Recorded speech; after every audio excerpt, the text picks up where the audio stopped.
For a seed to achieve its greatest expression, it must come completely undone.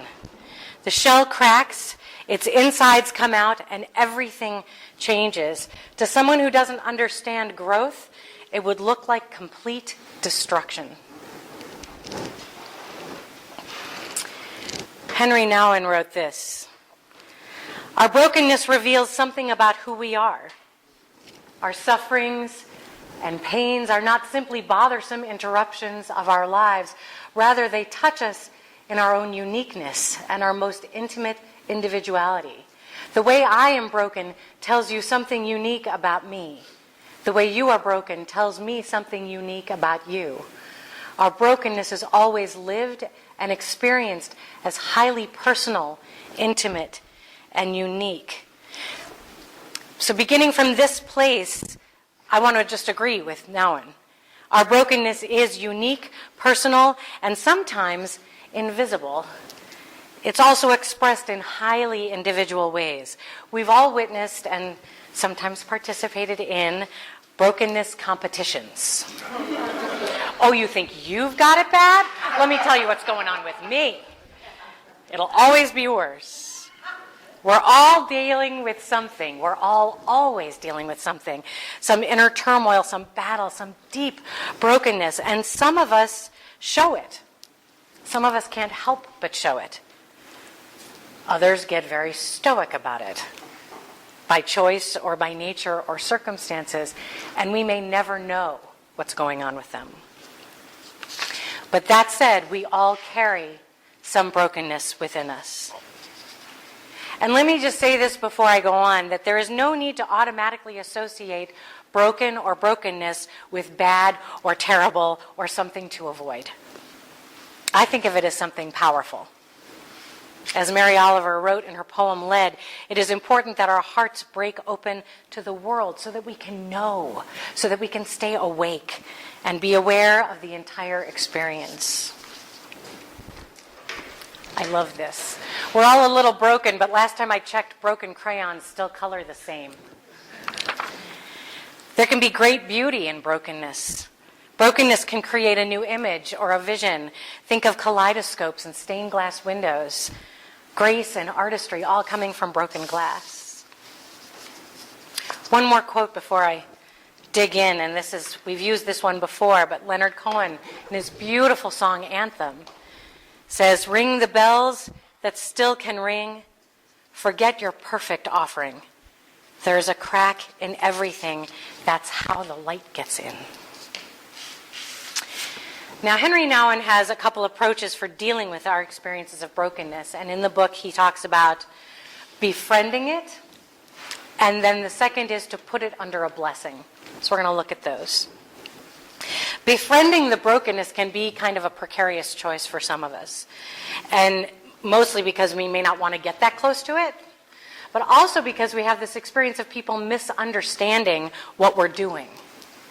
They think that we're wallowing or attention seeking or any of those things that we label as bad. Personally, I don't think wallowing or attention seeking is bad at all. It just is. And Nouwen says this. He says, "My own pain in life has taught me that the first step to healing is not a step away from the pain, but a step toward it. When brokenness is, in fact, just as intimate a part of our being as our chosenness and our blessedness, we have to dare to overcome our fear and become familiar with it. Yes, we have to find the courage to embrace our own brokenness, to claim it as an intimate companion. I'm convinced that healing is often so difficult because we don't want to know the pain. Knowing the pain is part of our journey. It's part of our journey to becoming ourselves. It's the becoming of the beloved. And it's a process. It's a journey. And all journeys have great moments and all have painful moments. And that's not pessimistic or negative thinking. That's just simply the truth. As Dan Millman says, Earth School's hard. So we're here and we're having it. So you all know that I love movies. We've established that. I really love movies. But what you might not know about me is why I love movies. See, I don't watch a movie for pleasure.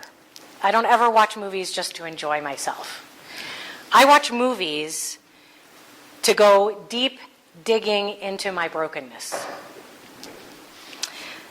I choose movies that I can connect and relate to and can shine light into the dark places. That's why you'll rarely see me talk about or hear me talk about watching movies that I consider fluff. I'm not judging them. They're just not my bag. It's just not my bag. I don't have a lot of spare time. So if I'm going to use my spare time to watch a movie, then I want to watch a movie that's going to take me in and take me in deep. So last Monday, I had what I call a research day. Another little ministerial secret. Research day means home, laundry, tea, me and Maddie hanging out on the couch. Me and Maddie hanging out on the couch and watching movies. However, I watch the movies that are going to reveal something, that are going to teach me something. And so this past Monday, I watched two. I watched This Is Where I Leave You, and I watched The Judge. Talk about brokenness. These characters were struggling with communicating with each other and even communicating with themselves. Characters so flawed and so broken who know or learn what kind of rough shape that they're in. And then they're just trying to find a way through it. They're trying to find a way to survive. So after I finished crying, I gave it some thought, and I discovered that most movies draw us in, or draw me in for sure, are movies where the characters are broken. They either start broken and they move towards wholeness, or they aren't aware that they're already in wholeness, and so they take a journey through the appearance of brokenness to come full circle back to, oh, I was whole all along. Classic example, The Wizard of Oz. Perfect example. All of these characters totally believe that they're broken or flawed, and they even sing songs about their brokenness. And they believe that someone, the wizard, God, is going to fix them when they get there. So these characters, like most movies, they'll go on a journey, either external or internal, and it'll guide them back to their wholeness, because it never went away. There's so many movies, too many to name, so on a discussion Sunday, I'll bring my list of favorites and we can talk about them. But my point about this is that this first approach of Nouwen's, this facing the brokenness, it's something that we all can do. We can. We all can do. Because we're not alone doing it. We either have folks in this community or folks in other communities or friends, or, if need be, role models in movies where we can watch a movie and go, wow, they just took a great journey. Bet I can do that. So we've got guides. We've got helpers. So I think that's why movies that are considered tough to watch movies are my favorites. People are like, oh, they're so dark. Like, I know. It's so great. And it's twofold, because it gets me to see someone else surviving, and it also, there's this piece that I truly believe, and agree or not, it's okay, that we can only be with another's pain to the extent that we can be with our own.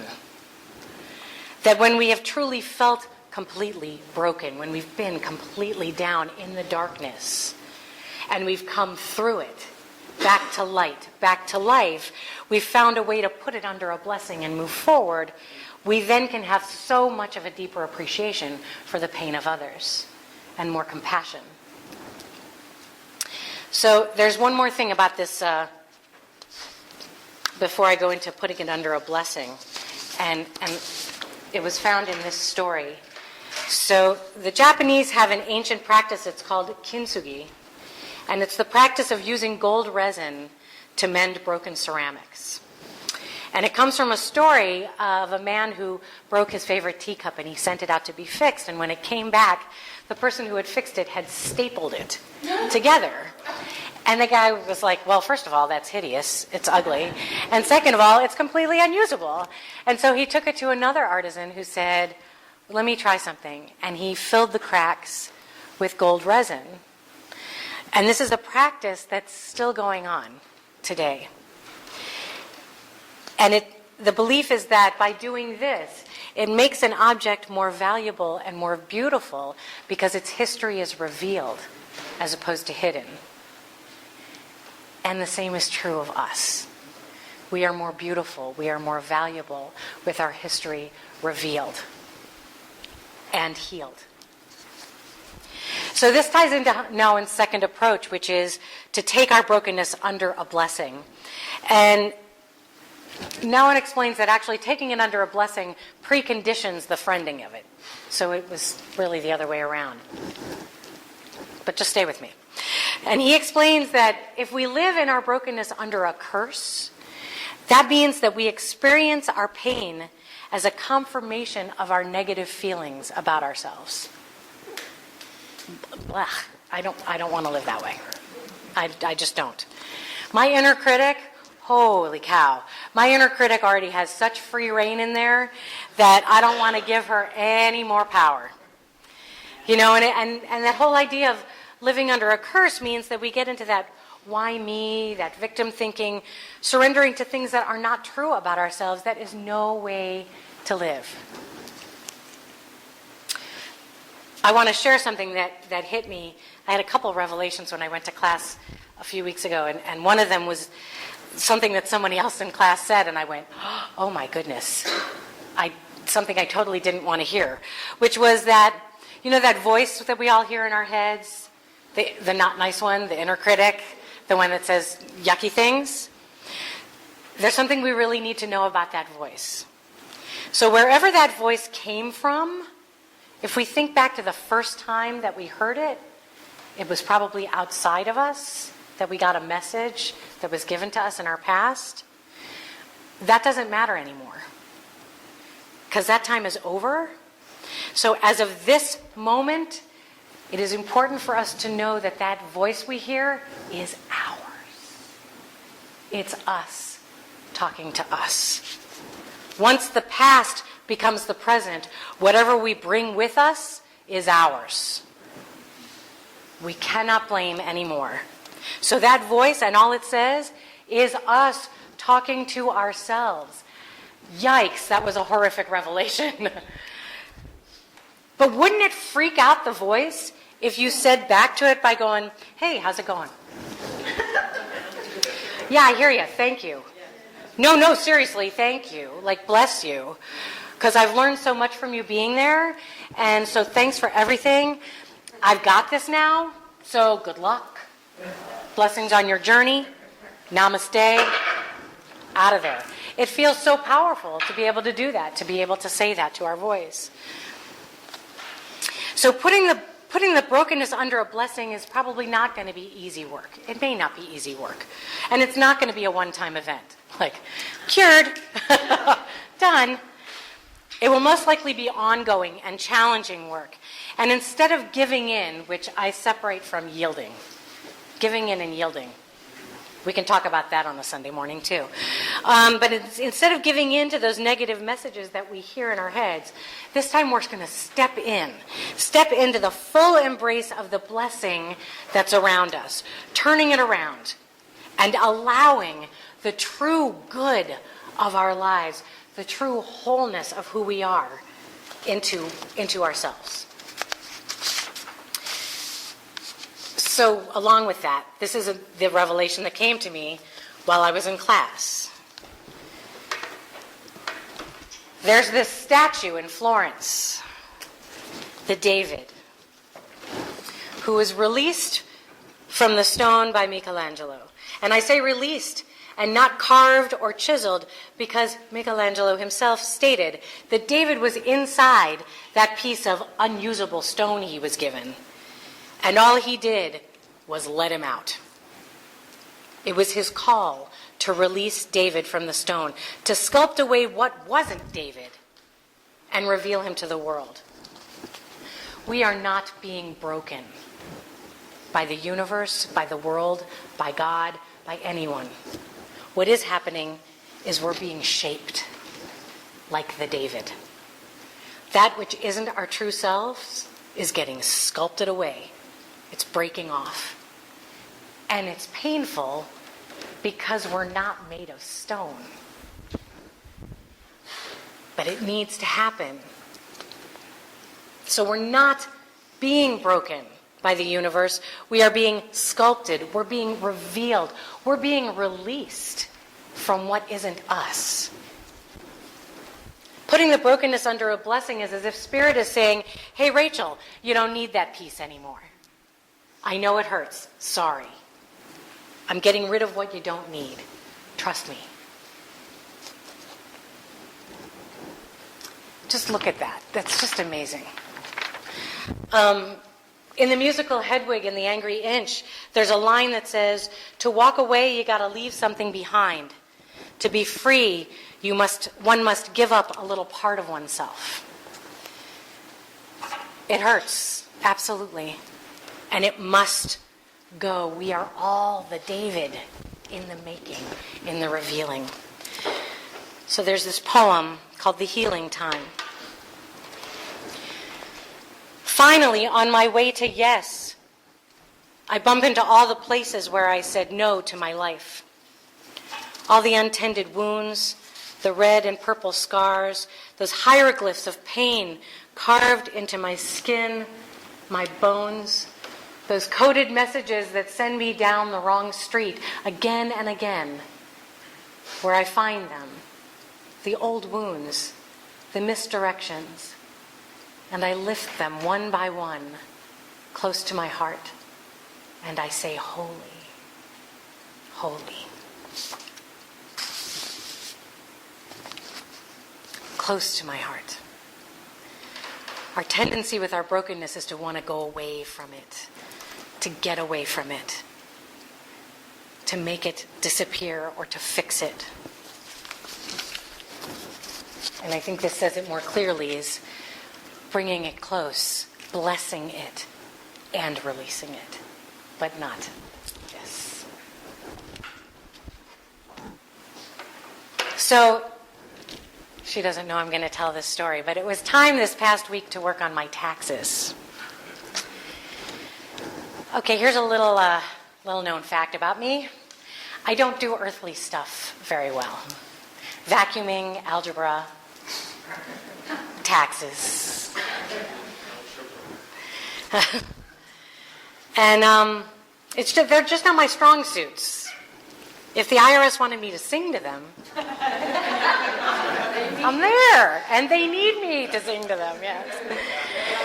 So with taxes, it brings up this anger, and it's not an adult anger. It's not a grown-up anger. It's a 10-year soul. It's the soul of a 10-year-old's anger. That anger of frustration and not feeling heard and not understanding and just not being able to grasp it. And that feeling makes me vulnerable. And Nouwen writes, it is where we are most needy and vulnerable that we most experience our brokenness. And this is true. I had a complete meltdown. Now, Heather, as many of you know, is a fixer. She's smart and she's savvy and she fixes stuff. And if she can't fix it, at least she tries to fix it. And she's really good at it. Except when it comes to moments like these with me. And in the past, we would have these weird misunderstandings where I, in my brokenness, was calling out for a witness. And her, in her inner self and her strength, was desperately wanting to fix. And we would have these clashes. And so it was a remarkable moment for both of us when, after she went to the laundry room and came back, said, you need me just to sit with you, don't you? You need me to not try to fix this. You need me just to sit here.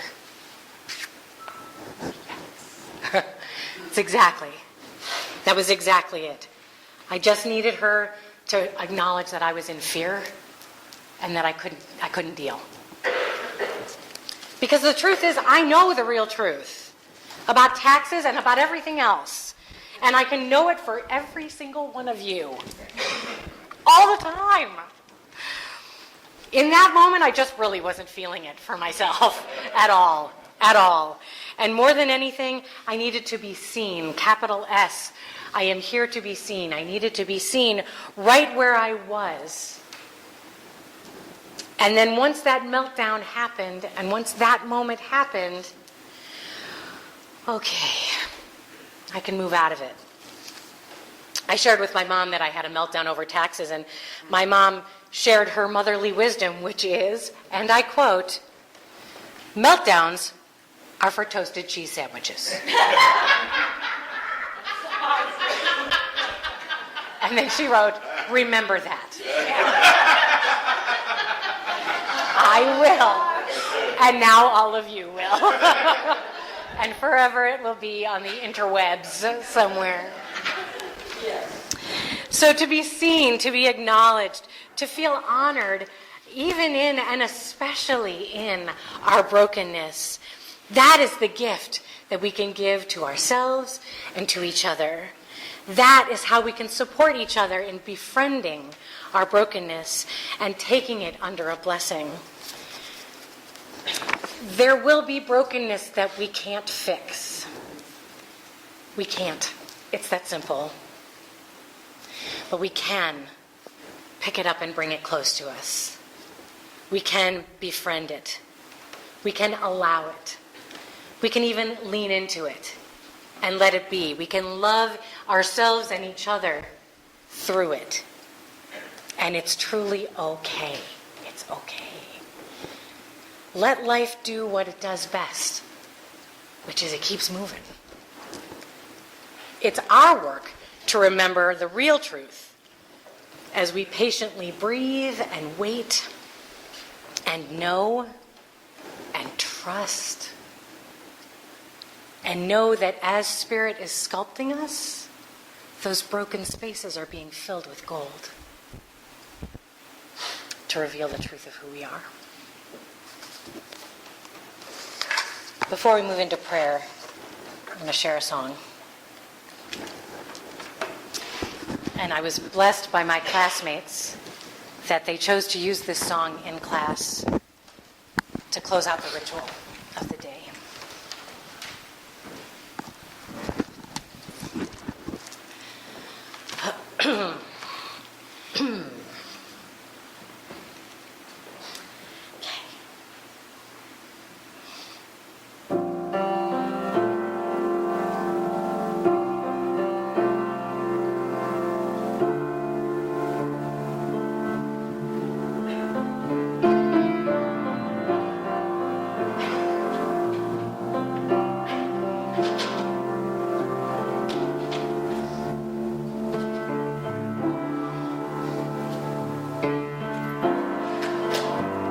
Where does the time go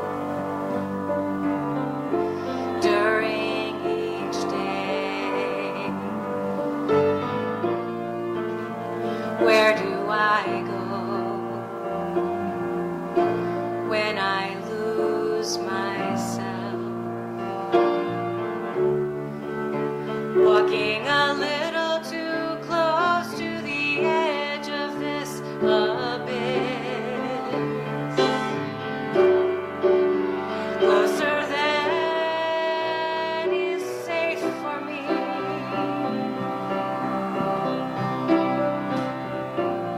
Take the step, the way appears. Trust again, no place for fear. Take the step, the way appears. Trust again, no place for fear. The only way is deeper into spirit. The only way is deeper in.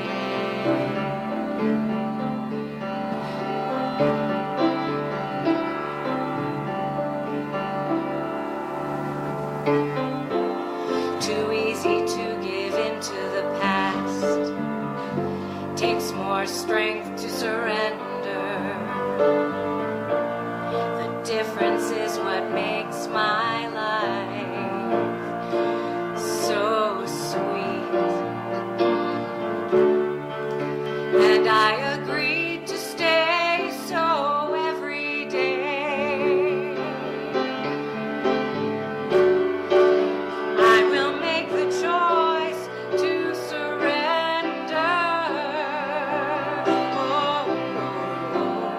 Take the step, the way appears.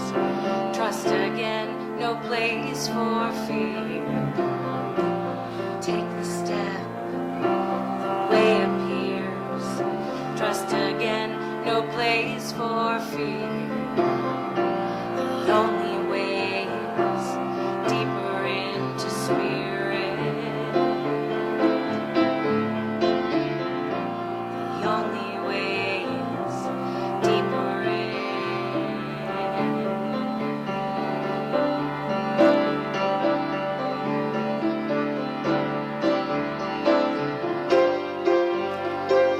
I am still,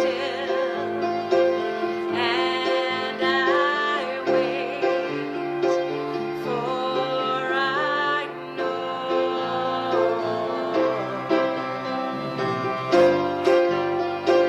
as I breathe, as I trust, it all unfolds.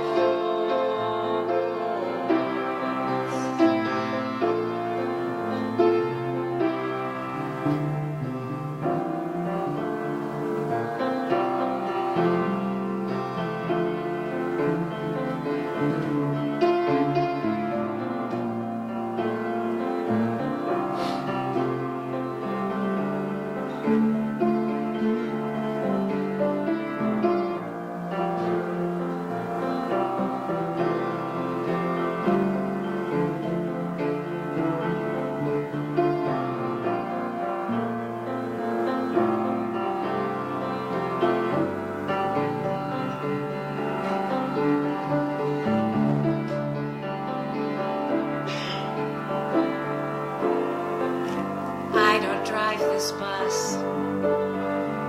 I am blessed to get the ride,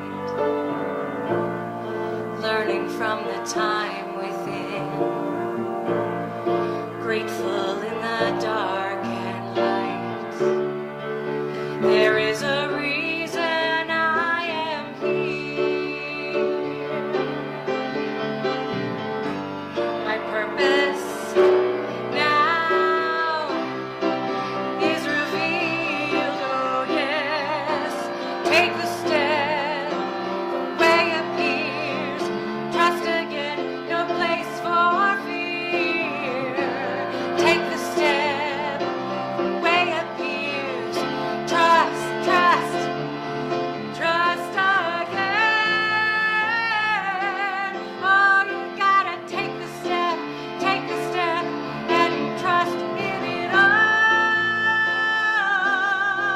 Let loose your fear, let loose your fear. You can know that the only way is to lean in and trust, trust, trust.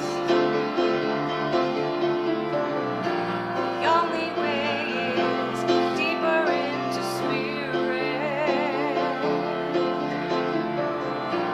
The only way is deeper in.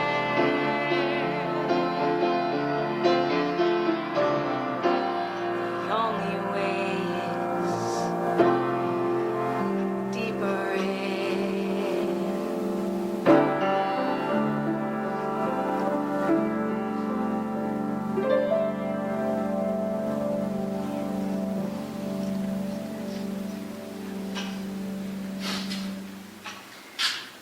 So as we move into prayer, we're going to be listening to a prayer written by my sister Anita. And it's about singing into that moment of brokenness, singing into that moment, and just surrendering and yielding. And so that's the only prayer I'm going to speak. Just trust, lean in, and know that you are cared for and held.